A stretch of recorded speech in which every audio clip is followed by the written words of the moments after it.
Hi, everybody, and welcome back. This is Dan. Today, our episode is about building a nice compost bin made out of cedar fencing. We like this because it's real easy to stack different heights. It's not ugly. It can be stained or painted to match your decor.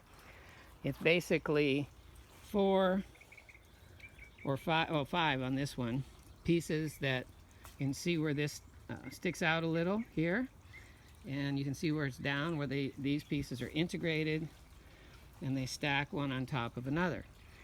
So we're going to show you how we do this. It should only take you about 45 minutes or an hour. This one took me about 45 minutes to assemble. So stand by, we'll be right back. Okay, so here's our starting materials. So these panels here are 1 by 8. They were originally 6 feet long cedar fence boards. Now what I did was I had the hardware store. In this case, it was a local hardware store, but if you got them like at Home Depot, I ordered these pieces already cut, so they end up square on the cut, and they end up all of them exactly the same length. Now they don't charge me anything for that, so for me, I figure, why am I going to come home with a skill saw, try to cut all these boards? They're never going to be perfectly straight when they'll cut them for free down there. So obviously a no-brainer, right? The second thing we need these are 2 by 2 pine. I have them cut. These I told them 7.5 inches because that's the actual width of these fence boards, 7.5 inches. So each of these piles was originally 2 6-foot long boards cut in 35-inch lengths. The reason 35 inches instead of 36 was they start out with a little dog ear on the top, and I just wanted to have that cut off so they would all be straight. So I sacrificed an inch or two. So 2 boards, 2 boards, 2 boards, 2 boards, 2 boards. So you're going to need 10 fence boards if you're going to have a bin that is 5 courses high. So just keep that in mind. Then you will need you need one of these little cut pieces for each corner. So you're going to need 4 of those at 7.5 inches each. So you can calculate, depending on how many courses high you're going to go, needing 4 of those to determine what length you're going to need for that. The next thing is you're going to need screws. You're going to need at least 2 screws on each board, 4 screws on each corner, so that's 16 for each course. I believe that's right, yeah, 16. Okay, and so 16 by however many courses you have, that tells you how many screws you have. Now, I just bought a pound. One thing I want to mention, I didn't specify this at the time, but I don't know if you can see that there. Well, these are self-tapping, so I will not need to pre-drill. But if you get regular, gosh, that doesn't show very well. But if you get regular screws that are not self-tapping, you'll need to have a little drill bit and pre-drill those. Otherwise, this wood will split. One other thing I want to mention, I didn't specify it again, but the hardware store gave me star bit as opposed to Phillips. Now it comes with they come with their own special little star bit here driver, but if you don't think about that, you may not get that star bit driver. So just be sure that if you're getting star drive, that you have a star bit, or specify Phillips head. And then of course you're going to need a drill bit. So basically, let me get this kind of set up here, and I'll be right back, and I'll show you how we put this together.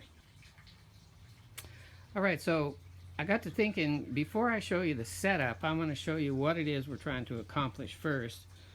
So as you can see, so we have the 4 boards, which were 2 6-footers cut in half. But then you can see how we have these 2x2s offset. See there? Offset like that. So basically, what's going to happen is this is upside, well, it could be right side up, but basically when we have 4, 5, or 6 of these panels, let's call them, they are going to stack on top. So this part that sticks up is going to fit in that spot there where it's recessed. So I'm sure that, hopefully that makes a sense. So let me show you how I set it up. There's lots of ways to do it, but I'll show you how I set it up, and then I'll be right back. Okay, so here's the way that I set this up.